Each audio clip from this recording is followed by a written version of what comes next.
So hello and welcome back to another video, guys. Now this is it. This is the big one. This is the video that of course I've been building up to make here. I've decided to review all of the DCEU films building up to this one. This is the brand new Warner Brothers DCEU movie Wonder Woman 1984. So this is directed once again by Patty Jenkins, who of course helmed the first movie, and it has returning Gal Gadot to play Wonder Woman, and Chris Pine is also returning to play Steve Trevor. We also have Kristen Wiig in this movie playing Cheetah, and Pedro Pascal is also in this movie playing Maxwell Lord. And this movie looked fantastic. The trailers looked incredible, and there's something about this movie, it looked really nice in terms of like the cinematography looked really good. The colours in this movie, they all popped really well. I loved the vibe of the 80s. And the posters that they released for this movie were just really, really gorgeous. So I was really, really expecting something great here. And that's just not what we got, was it? So this film has big problems, which was a real surprise to me. I didn't realise how long the film was till I sat down to watch it. 2.5 hours, and honestly, you can cut 40 minutes out of this easily.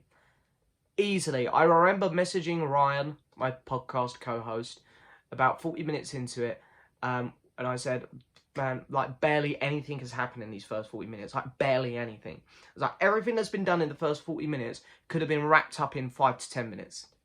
Easily. There's just...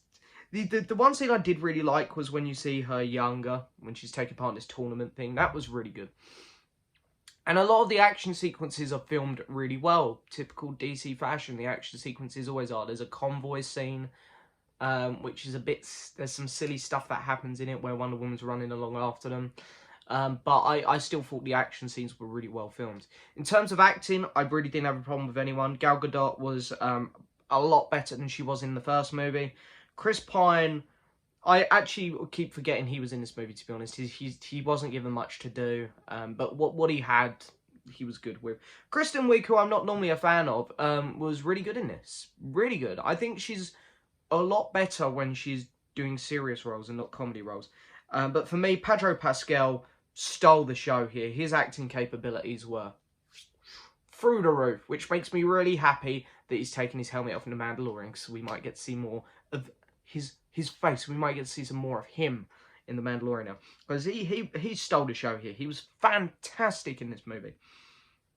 But yeah, this film was just overall very bleh. Like, I didn't like the story much. Like, Pedro Pascal basically become the genie. People were wishing off him and he was benefiting from all the wishes. He was a very manipulative character, which was good. But it's just not the direction I wanted the story to go in. Cheetah was just another throwaway villain. She sort of just rocked up at the end and was like, oh, all of a sudden I'm going to be like really bad. And, you know, because you need someone to fight Wonder Woman. So I'm going to be that person you're going to fight.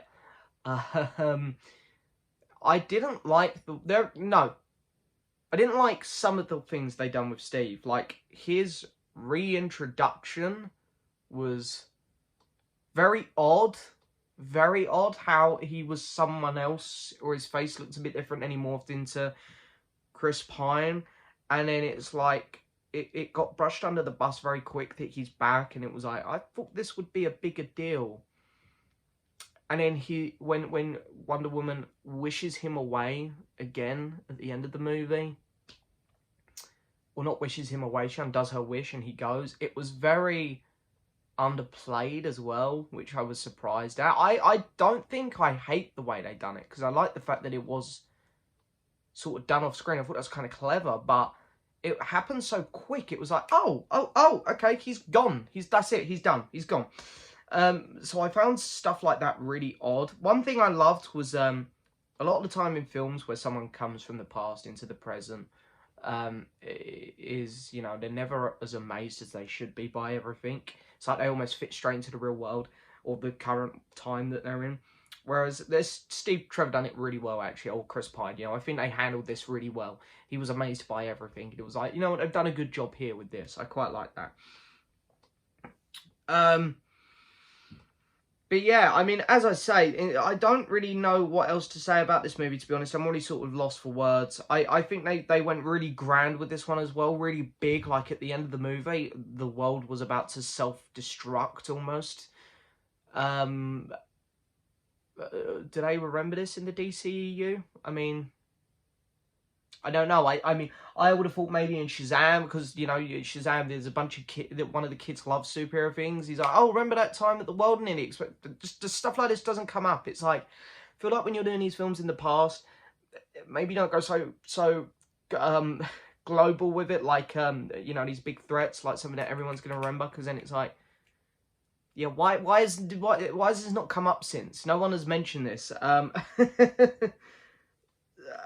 Yeah, CGI and everything looked fantastic, though, I'll say. Wonder Woman does some really cool stuff in here. The Invisible Jet, they finally did it, and they done it in a way which works really well. I thought it wasn't cheesy. That worked kind of well. Cheetah looked cool at the end. I like Cheetah. The ending with Maxwell Lord, you know, sort of realising what he's done and running home to his son was really nice. But I wanted to see him kind of get his comeuppance, because he was the villain, like... What happened? Did he get arrested? I'm guessing, surely he must have got arrested, but, you know, they don't really want to show us, so they'd rather just focus on more shots of Wonder Woman flying through the air, which, man, there was a lot of those at the end. Like, there was one too many at the end. God, okay,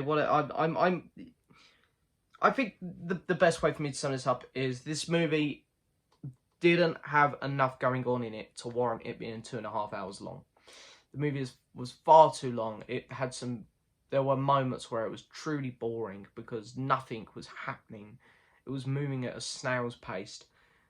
Yeah, that's about it. I think the movie's okay. It's definitely not as good as the first movie. It's definitely not. I really thought this would be my favourite DC film of the year, but hey, it looks like Birds of Prey. I did not think I'd prefer Birds of Prey, but 2020 has been a strange year, and it is continuing to be strange. Wonder Woman 1984 is okay. I'm going to give the movie a 6. A solid 6 out of 10. Yeah. I wanted it to be better, guys. But it wasn't. Anyway, we had another movie out this week. One which was definitely better. Soul. So, for those of you who are interested in seeing me review Soul, get ready, because that will be coming over in the next couple of days as well. But anyway, that is it for this video, guys.